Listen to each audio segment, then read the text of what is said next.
Tu fais du sport, tu transpires, tu fais attention à ce que tu manges, mais malgré tous tes efforts, ta graisse ne disparaît pas?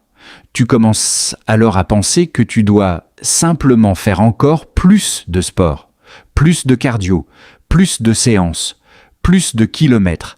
Mais parfois, le problème n'est pas que tu n'en fais pas assez. Le problème, c'est peut-être la manière dont tu t'entraînes.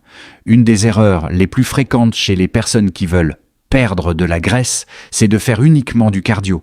Elles pensent que courir pendant 1 heure tous les jours va automatiquement transformer leur corps. Et au début, ça peut fonctionner.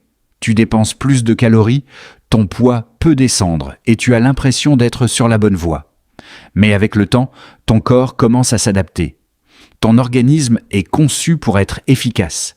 Si tu répètes constamment le même effort, il apprend à utiliser moins d'énergie pour réaliser cette tâche. C'est une des raisons pour lesquelles certaines personnes atteignent un plateau après plusieurs semaines ou plusieurs mois. Mais ce n'est pas le seul problème. Le plus gros piège est d'oublier le renforcement musculaire. Quand ton objectif est de perdre de la graisse, tu ne veux pas seulement perdre du poids. Tu veux surtout perdre de la graisse tout en gardant un maximum de muscles. Pourquoi? Parce que les muscles donnent un aspect plus athlétique au corps. 2 personnes peuvent peser exactement le même poids, mais avoir un physique totalement différent. Une personne avec plus de muscles et moins de graisse aura souvent un résultat beaucoup plus visible. C'est pour ça que la meilleure approche n'est pas de passer des heures sur un tapis de course. La meilleure stratégie est de combiner plusieurs éléments. Premièrement, un entraînement de résistance, musculation, exercice au poids du corps ou tout autre exercice qui force tes muscles à travailler. Deuxièmement, du cardio intelligent.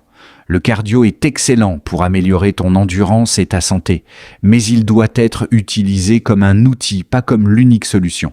Et enfin, une alimentation adaptée. Parce qu'au final, la perte de graisse dépend surtout de ton équilibre calorique sur la durée. Tu peux faire le meilleur entraînement du monde, mais si ton alimentation ne correspond pas à ton objectif, tes résultats seront limités. Donc si tu fais beaucoup de sport, mais que ton physique ne change pas, ne cherche pas forcément à ajouter encore plus d'entraînement. Regarde plutôt si ton plan est bien construit. Le meilleur programme n'est pas celui qui te détruit pendant 1 semaine. C'est celui que tu peux maintenir pendant plusieurs mois. La régularité bat toujours l'extrême. Si cette vidéo t'a aidé, abonne-toi pour plus de conseils sur la transformation physique.